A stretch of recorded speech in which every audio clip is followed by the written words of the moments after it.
It's pretty scary out there right now. I don't think I need to mention why, but for the sake of posterity, we are dealing with a virus that is both pervasive and highly contagious. Many of us have been sequestered to our homes, and some of us, most of us listening to this podcast, I'm sure, have been sequestered to our homes with children for multiple weeks on end. If you're like me, this can be a bit heavy and a bit hard to deal with. On top of all of the stress, possible grief, I hope not, but also possible sickness we could be dealing with, we are also keeping up with children who now need structure, learning, and focus, and they're not getting it from school anymore. Now it's up to us. And that's a lot to deal with. It's pretty hard. I mean, maybe for some of us it's not. I know that I have some wonderful friends who are amazing at this kind of thing, but I can barely think of things to do for myself half of the time, so I am really not made to be any kids' activities director. And yet, here I am. Here we are. And it's cool to say that it's hard right now. It's cool to say that it's difficult. It's cool to say that it's a little bit less than ideal. Even for those of us who may not be working, who may be stay-at-home moms, who, as I have mentioned before, we work, but it's not a job, but it is work. And ever so often, more often than I'd like to agree to, when we mention that we are stuck in situations like this, there is always somebody who pokes their head out of nowhere to remind us that we should be thankful for every single moment. That we should enjoy every moment. Because the next thing you know, it will be fleeting. And he'll be gone. And your children will be grown. Enjoy it now, they say. Because it doesn't last forever. And pretty much everyone I know, myself included, fucking hates this. Not everybody does. Obviously, there are people who love being told to enjoy every moment. But I find that it is not helpful. In fact, it can be harmful. And today, we're going to talk about this very fun, and I meant that sarcastically, of course, adage, and why maybe we should stop saying it to one another. I'm Ariana Bradford, and this is the NYAM Project Podcast.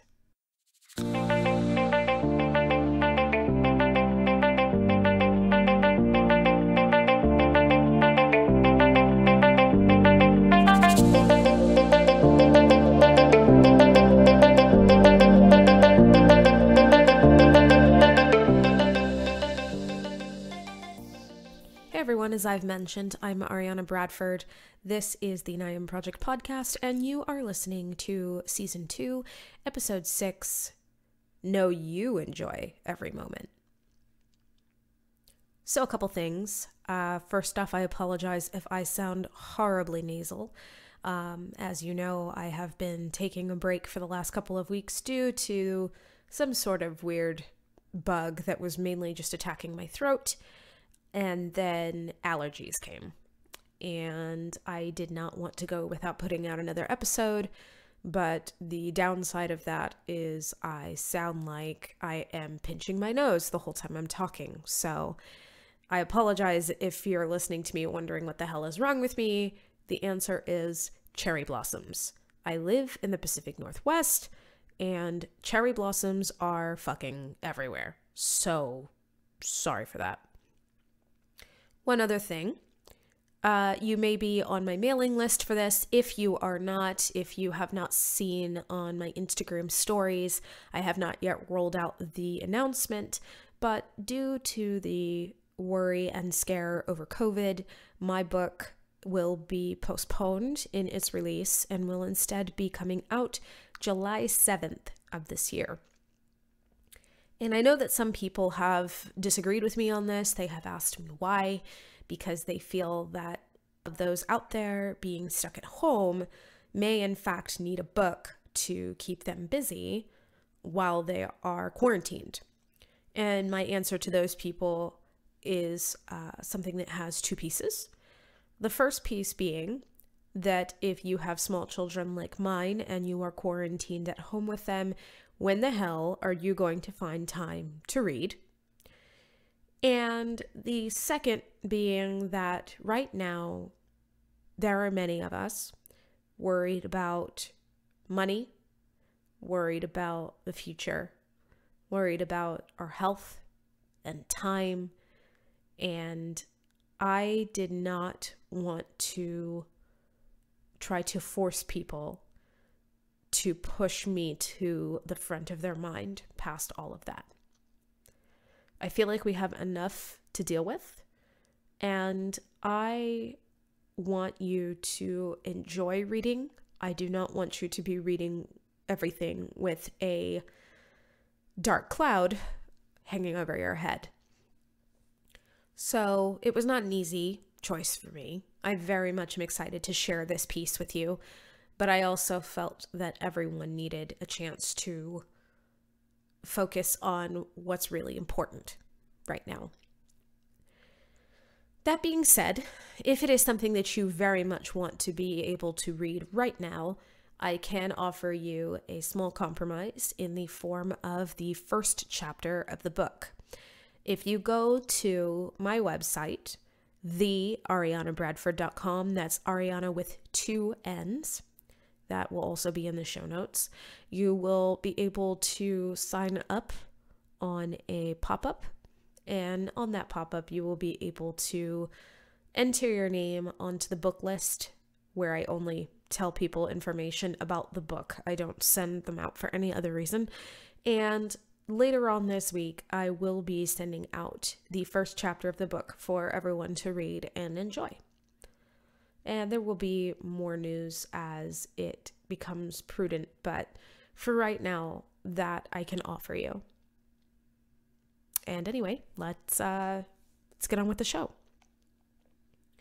So if you are looking for anybody other than me today, it is just me. And in this solo episode, as I mentioned, I want to talk about how much I despise the advice to enjoy every moment. And we've all heard this suggestion at some point in our lives. Maybe when, we were sleep deprived with infants, or maybe when our toddler has moved us to tears 3 different times in one day, or maybe when our teenager has decided to tell us how much they hate us. Somebody has come along at one time or another to tell us that we should be thankful, and that these moments are fleeting, and that we should be happy to have our children with us, because there are people out there who can't have children, or because some people wish they could have these moments with their children all over again, and that someday we will miss these moments, and that we should enjoy every second. And it's a source for a lot of guilt, right? Like, a lot of us suddenly feel like we're horrible for not sitting and wanting to take photos and video of every second of potty training, or for wanting to skip bedtime and not really enjoying reading bedtime stories, or for not wanting our children to crawl all over us for 2 fucking seconds. Like, we sit and we wonder what is wrong with us that we're not enjoying every single second, because clearly that is what everyone is doing but me. Except that's a lie.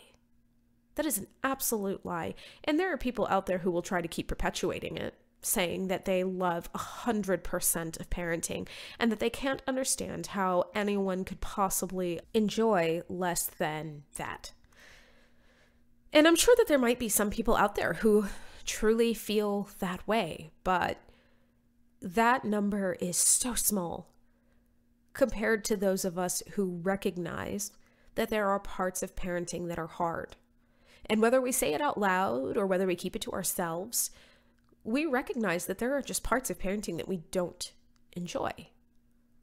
And that's okay. That's common. That's normal. That's logical. Like, look, for example, my daughter is 4. As a matter of fact, she turns 4 today. And she is sunshine personified. She lights up a room. She's funny. She's silly. She is just, in my mind, damn near perfection in so many different ways. But she's also dramatic as hell. And she will throw herself on the ground and she will kick and she will scream simply because I accidentally call her her brother's name. Which, by the way, is something I think every parent eventually does. But she takes immediate offense, maybe because she's tired or hungry, and she'll throw herself to the floor. And she will throw a 5-minute long tantrum about how I dared to call her by the wrong name. I do not enjoy this. I don't like having to take 5 minutes to wait for her to calm down or to try to talk her down from something that was really just a tiny, tiny mistake. I don't enjoy having to sit with my children and argue with them over screen time or the color of a plate or whether or not we're going to go to a friend's house. I don't enjoy having to explain quarantine to them. I never enjoyed, shall I say, potty training. I think it was one of the worst things I have ever been through in my entire life, and I don't understand, after going through that twice, why babies can't just be born knowing how to use the toilet.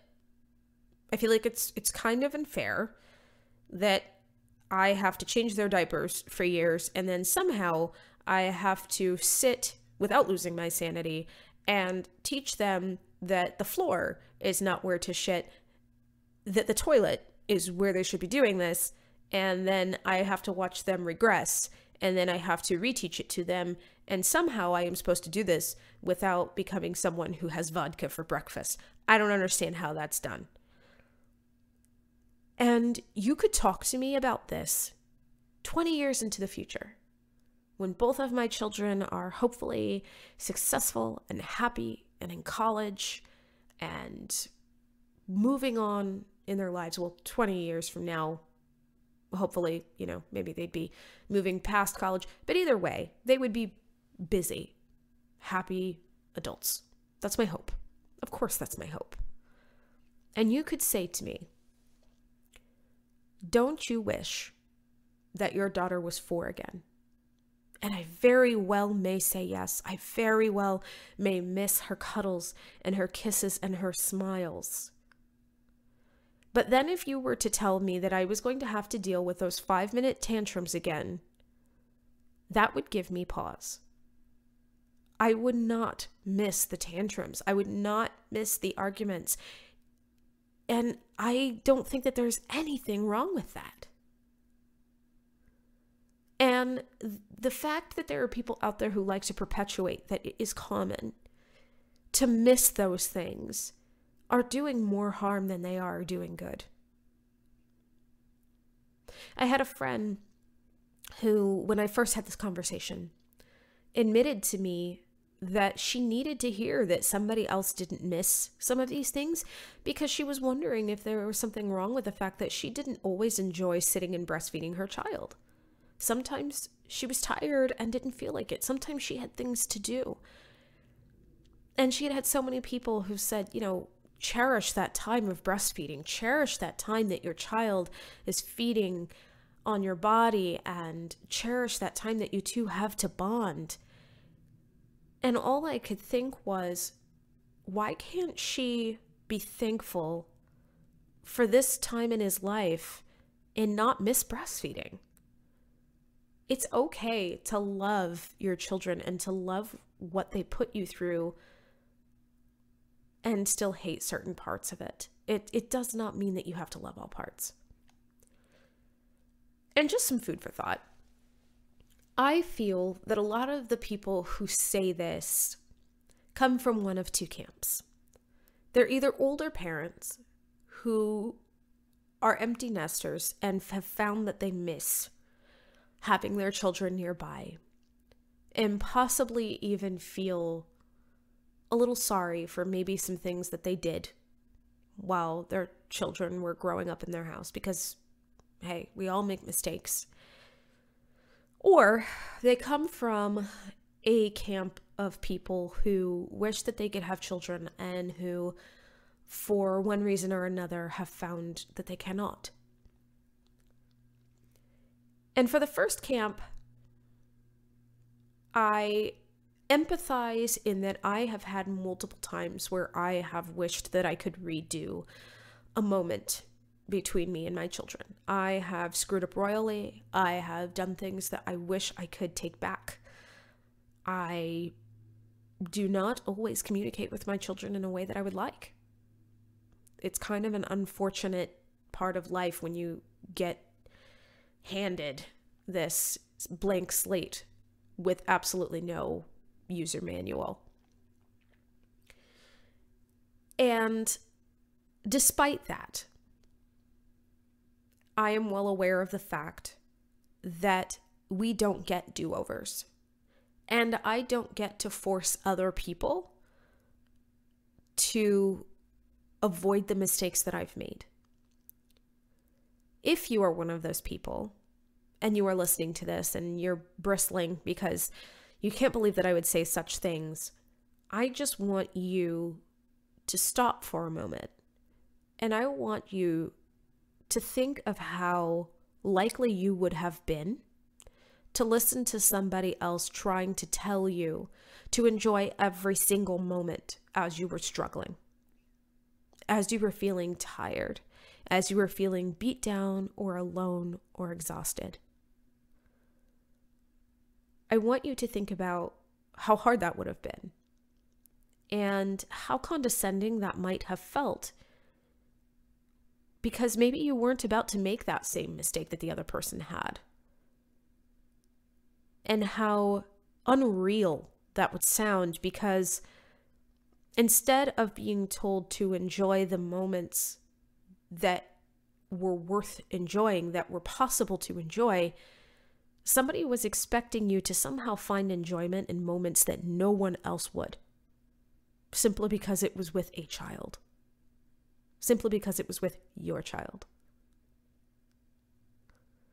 It's unrealistic, it's unfair, and it's pressure that no one needs.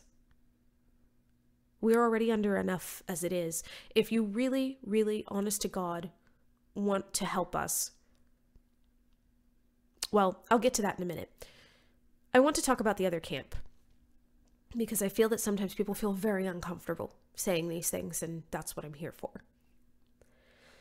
Sometimes we become frustrated because other people have something that we wish we had. And many people do not know this about me, but I went through an infertility battle with my ex-husband. I was engaged when I was 18, married when I was 22, divorced by 25. And in this time, my ex-husband and I had decided to try for children. And we found in that time that he was sterile. And I know that some people will argue that it doesn't feel the same when it's not your body, and that I wound up with children in the end, and that I can't possibly know what that is like to go through what they go through with needing help with their own bodies and their own conception battles. And you are correct, I don't. I do understand what it's like to go month after month feeling disappointed, feeling sad, I know what it's like to constantly watch other people around you getting pregnant and wondering why it's not your turn. I know what it's like to hear somebody speak ill of their child or to say that their kid is a pain in the ass or an asshole, and to feel rage and absolute bitterness at the thought of somebody having something that you want more than anything and to speak ill of it. In fact, I was one of those people back in the day who would constantly say that I could not believe that a person could speak ill of their child when there were people out there who couldn't have kids and who would kill for children. But I'm on the other side of it now, and all I can say coming from that side of things is that it's not fair to assume that because someone has something that you want, that that does not also come with issues and problems and roadblocks and unforeseen difficulties. And I think that it's unfair to try to hold people back from speaking on those difficulties and those hard truths simply because you feel that you would appreciate it more. Because the fact is, we can't read other people's minds. We don't know how much people actually appreciate their children or how much they don't. Especially when you're talking about reading things by comedy writers or comedians or just people who are trying to be funny in general. Like, our job in that situation is not necessarily to be sweet and cuddly. It's to make fun of the hard, often unspoken emotions that we tend to feel towards our children sometimes. And in those moments, we're actually trying to forge connection. We're trying to help people who feel isolated or who feel like they might be wrong or who fear that they are the only ones who sometimes feel like they want to put their kids in a bread box and send them to Timbuktu. We're trying to help one another because these are feelings that we feel guilt for. And adding to that guilt by telling somebody that you wish you could be in their shoes is so harmful. It's so harmful, and it's not something that people need to hear. And I guess that could go for anybody, but since we're mainly talking to parents, I'm talking to you. Parents out there who need to hear that it's completely normal to sometimes wonder what it would be like to have a disposable income and to sleep in. And to ask those of you who tell us to enjoy every moment to really think about how that might very well be unhelpful. If you truly want to help us, as I was saying earlier, remind us in those moments where we're smiling. If you see us pushing a child on a swing and we're laughing and the child is laughing, remind us then to take that mental picture, offer to take photos of us, video, so that we have it to hold on to later. If we are walking down the street eating ice cream with our kids, those are the moments that we want to hold on to. Those are the moments we will miss. Those are the moments where, when our minds are wandering, we need somebody to call us back to it and to say, hey, really enjoy these moments. Hold on to every second that is happening right now, because someday those will be gone. When we're struggling, when things are hard, when we're wondering how the hell we're going to get through, those are the times where we need to hear you're doing a good job. Or when you see us getting frustrated or angry, to remind us that these moments won't last forever, but in a different way. Hey, mama, it'll get better. I know it sucks right now, but it'll be great again soon. This is just going to be a blip on the radar for you someday. Those are the things we need to hear. Not that we should be somehow trying to pull from the very depths of our humanity where nobody else even goes, to try to force ourselves to love something that no one else loves. So I suppose that was my point. And I guess there isn't really much more to say, except that I want you to keep your head up. And I want you to focus on whatever gets you through your quarantine, your spring break, whatever it is that you're going through. If it still sometimes involves taking time to yourself or trying not to listen to screaming or even ducking into the closet for a quick mental breakdown, do it. Don't feel like you have to turn every single moment into some sort of saccharine memory because others have told you that that's what you're supposed to do no matter what. It's totally and completely okay for you to need your space, even when your children are there, for you to wish that they were back in school so that you had a few hours a day where you didn't have to be expected to handle everything.